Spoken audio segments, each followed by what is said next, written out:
¿Cómo están? Muy buenos días, bienvenidos. Para mí es un gusto participar de este 20º LACSEI, una multiconferencia internacional en Ingeniería, Educación y Tecnología. Quien les habla es la docente Cindy Báñez Lezama de la Universidad Privada del Norte, del campus virtual. Y el día de hoy, junto con mis colegas, les vamos a presentar lo que corresponde a nuestra investigación, impacto de estrategias de retroalimentación en los aprendizajes de estudiantes universitarios, una revisión sistemática que data del 2016 al 2020. Como parte de este estudio, lo que nosotros pretendemos en la investigación es hacer un análisis respecto al contexto demandante como parte del docente del siglo XXI, quien requiere en el nivel universitario que quiera habilidades, competencias y maneje las tecnologías propias de la educación que se requiere en este siglo. Además de ello, como parte de uno de los conceptos que vamos a abordar, se encuentran las estrategias efectivas, entendiéndose en el ámbito de la pedagogía como el conjunto de procedimientos que determinan algunas pautas concretas para seguir en cada una de las fases del proceso de enseñanza-aprendizaje con la única intención de alcanzar un propósito educativo. Teniendo en cuenta ello es que vamos a ver que dentro de nuestra investigación la retroalimentación nace como concepto en 1961 con Norbert Wiener, quien la denomina también feedback. Y él hace alusión que corresponde a un proceso cíclico por el cual la información que ingresa a la máquina hace algunas regulaciones en el comportamiento y en su función habitual. Esto quiere decir que en esta fase del proceso se entiende que el feedback forma parte de un momento preciso en cada una de las etapas. En el ámbito de la educación aún no se ha establecido un consenso respecto de lo que significa la retroalimentación como tal. Sin embargo, hay algunas vertientes que pueden sustentarla. Dentro de las estrategias de retroalimentación, en primer lugar tenemos la que va dirigida a las personas. En este caso nosotros debemos precisar que aquella destaca algunos aspectos positivos o negativos de el discente, del estudiante, ya sea por su personalidad o conducta. Quiere decir que ese tipo de retroalimentación está centrado en él como eje principal. También tenemos a aquella estrategia de retroalimentación dirigida al trabajo, entendiéndose con los aspectos que se van a priorizar positivos y negativos, pero de aquella actividad que va a presentar el estudiante, más allá de la persona que está haciendo la entrega. Y la tercera evaluación, que es la tercera estrategia de retroalimentación, que es aquella dirigida para la evaluación, tiene en cuenta que el docente va a ser quien emita algún juicio crítico respecto a aquello que está presentando el estudiante, y por lo general ese juicio crítico que va a emitir va a estar acompañado de algunos instrumentos de evaluación. Además de ello, debemos de revisar en la literatura que existen algunas teorías, como por ejemplo la pirámide de retroalimentación de Wilson, quien estima que en la fase se encuentran los tipos de retroalimentación. Tenemos a la formal y a la informal. En la pirámide, en la parte central, tenemos a la retroalimentación verbal, no verbal escrita y algunas actuaciones. Y en la cúspide vamos a poder ver que tenemos a las fuentes de retroalimentación, de quien brinda la retroalimentación, y en ella se van a precisar las escalas de valoración docente. Pero también Wilson asevera que la retroalimentación también se puede dar por parte de los compañeros, incluso hacer una autovaloración del trabajo. Entendiéndose entonces de esa manera que como investigadores nosotros nos inclinamos por la retroalimentación como aquella evaluación del producto, cuya única intención es comunicar qué es lo que el estudiante ha desarrollado o no ha desarrollado como parte de su aprendizaje, para otorgarle algunas orientaciones efectivas que le permitan continuar mejorando el producto académico que se le ha pedido como parte de su proceso formativo. Teniendo en cuenta ello es que las estrategias de retroalimentación van a calar en algunas fases del aprendizaje del estudiante. como por ejemplo la motivación, que es una fase inicial en el proceso mismo. También va a ser parte de sus expectativas. El estudiantado universitario requiere o tiene muchas expectativas de lo que su docente tiene para decirle. Entonces, como parte de la retroalimentación es muy valioso el aporte que él le va a dar. También le permite disolver algunas dudas. El estudiante universitario de la actualidad es muy demandante. Es un estudiante que requiere conocer las respuestas en todo momento. Entonces, si se le brinda una retroalimentación adecuada y pertinente, él va a poder disipar esas dudas. También hay un proceso de autoevaluación, porque cuando se da la retroalimentación, y a veces es una retroalimentación personalizada, pero se hace a nivel de toda la clase, puede permitir que los otros estudiantes hagan una autovaloración de aquello que están presentando y puedan fijarse a partir de los errores de los demás en los errores que ha podido cometer propiamente o en aquellos aspectos que está haciendo bien. También es importante con ello fortalecer el autoestima del estudiantado. El estudiantado no solamente requiere una retroalimentación en donde se valoren aspectos negativos, sino también aspectos positivos. Ello le va a permitir tener confianza, fortalecer el autoestima, pero por sobre todo tener un conocimiento un poco más amplio de aquello en lo que debe continuar mejorando o seguir avanzando en ese proceso. Además tenemos la reestructuración. Este proceso de reestructuración se va a dar única y solamente si es que la tarea requiere que se haga un cambio dentro de la estructura que ha sido solicitada de acuerdo a las indicaciones del docente, con la única intención de perfeccionar el producto que se está por presentar. Dentro de la metodología de investigación se ha trabajado con la metodología Prisma, se ha utilizado algunos operadores booleanos propios de la búsqueda, tienen que ver con feedback, education, learning, y también algunas bases de datos. Entre Cielo, Scopus y ERIC se ha arrojado 2.367 registros, de los cuales se ha ido haciendo un proceso de exclusión.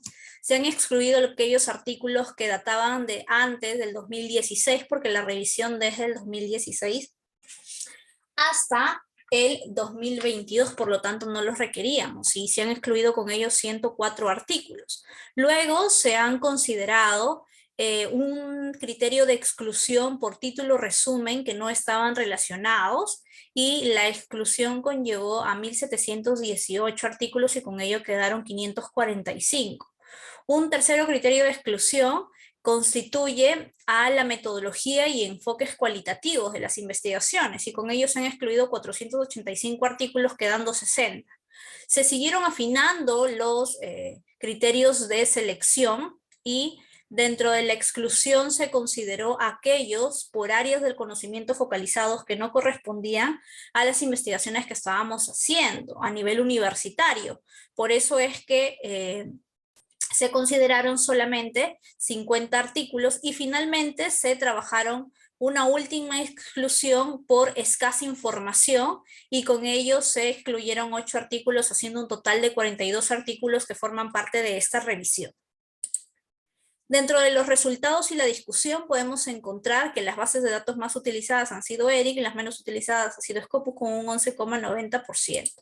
Además, podemos encontrar en esta figura de ubicación geográfica que los países en donde se han publicado más son aquellos que marcan de rojo, tienen 5 publicaciones, son países asiáticos, dentro del cual destaca Indonesia, y los países que se encuentran en verde son países que solamente tienen una única publicación del tema de las estrategias de retroalimentación, dentro de los cuales destaca Perú, Tailandia, Reino Unido, Japón, Costa Rica, Alemania, Arabia Saudita, Malasia, Argentina y Singapur. Seguimos con los resultados y podemos ver que en la figura número 4 se encuentran las experiencias formativas universitarias en las que se aplican las estrategias de retroalimentación, y se destaca el curso de inglés como aquello en donde se aplican más estrategias, con un 26,2%, siguiéndole muy de cerca los cursos de estudios generales con 16,7%, y en menor escala los cursos relacionados al emprendimiento en algunas de las carreras de negocios, con un 4,8% de estrategias de retroalimentación en su aplicación. En cuanto a los diseños y métodos de estudio de los artículos que se han revisado, destacan las investigaciones con diseño descriptivo con un 40,5% y en cuanto a su método, el cuantitativo con un 83,3%. En cuanto a las estrategias empleadas para la retroalimentación de aprendizajes de estudiantes universitarios, podemos ver que existen 4 dimensiones: estrategia de retroalimentación oral verbal, correctiva escrita, de retroalimentación audiovisual y retroalimentación colaborativa, destacándose de entre todas ellas la estrategia de corrección explícita con un 83,3%, que es la que más se aplica, y la que menos se aplica es una retroalimentación oral de podcast con un 2,4%. Además, podemos considerar nosotros que dentro de los tipos de impacto de los aprendizajes de estudiantes universitarios, según el número de artículos revisados, no hemos encontrado ninguno que corresponda a un impacto negativo. Por el contrario, los artículos demuestran que hay un impacto positivo y hay algunos otros impactos que no se precisan. Dentro del impacto positivo, los tipos de impacto que más destacan son 3, con un 69% ambos, y corresponde a la reparación del error, a las habilidades de comunicación escrita y a la reflexión de los aprendizajes. Analizamos esta última tabla y en esta última tabla podemos encontrar que los tipos de impacto de los aprendizajes de estudiantes universitarios por autor y fase del aprendizaje, hemos seccionado el aprendizaje en 3 momentos claves en este proceso. Y en este proceso nosotros hemos podido evidenciar el aprendizaje en una fase inicial con la motivación, a un aprendizaje en proceso y a un aprendizaje como la aplicación de la consolidación del mismo. En el aprendizaje por proceso, cabe destacar que se comenzaron a identificar algunas estrategias que se habían empleado porque no se han encontrado ninguna en los artículos que se han revisado que correspondan a la fase inicial del proceso de enseñanza-aprendizaje. Y dentro del aprendizaje por proceso podemos destacar que los más, digamos, aquellos que tienen un impacto mayormente positivo, corresponde al seguimiento de la corrección del error y a la reflexión de los aprendizajes. Mientras que en la consolidación ya del aprendizaje como parte de la aplicación, podemos destacar claramente que se encuentra la producción académica y el aprendizaje autónomo, que es lo que se espera que los estudiantes puedan conseguir como parte de este proceso de enseñanza. Dentro de las conclusiones que nosotros hemos destacado, se encuentra el hecho de que las estrategias de retroalimentación aplicadas en los estudios que hemos revisado, todas indican que hay un impacto favorable en los aprendizajes de los estudiantes. Por ello es que se pretenden o se demuestran, mejor dicho, algunos cambios sustanciales en sus procesos cognitivos, procedimentales y actitudinales durante el proceso de desarrollo de sus experiencias formativas. Por ello es que los estudiantes se ven motivados a aprender y en este proceso de construcción de su propio aprendizaje los estudiantes van reflexionando también, porque las estrategias de retroalimentación lo que buscan es mostrarle al estudiante aquello en lo que deben priorizar porque lo están haciendo bien y hacer una continuación de ese progreso, o por otro lado, hacerle ver qué es aquello en lo que debe mejorar o definitivamente qué es aquello que debe de cambiar. Entonces, como parte de esos procesos, le permite reflexionar sobre sus oportunidades de mejora, haciendo un seguimiento, corrigiendo los errores detectados frente a una determinada tarea, actividad o incluso en el proceso de todo el curso que lleva a lo largo de todo un ciclo o un semestre académico.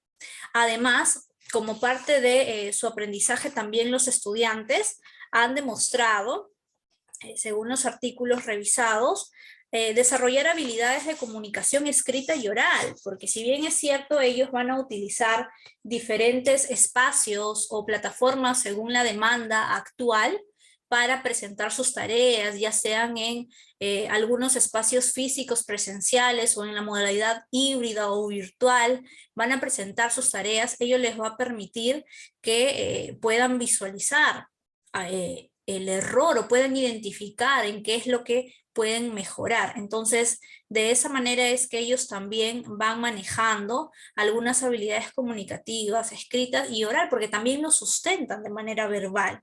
Y les permite ello alcanzar un mayor desenvolvimiento, que conlleva mejorar pues definitivamente su promedio en las calificaciones, y lo que se espera es que estos estudiantes con todas estas competencias que va adquiriendo pues continúen el proceso hasta adquirir un aprendizaje autónomo como parte ya de la conclusión final del proceso de enseñanza-aprendizaje en la carrera que están estudiando.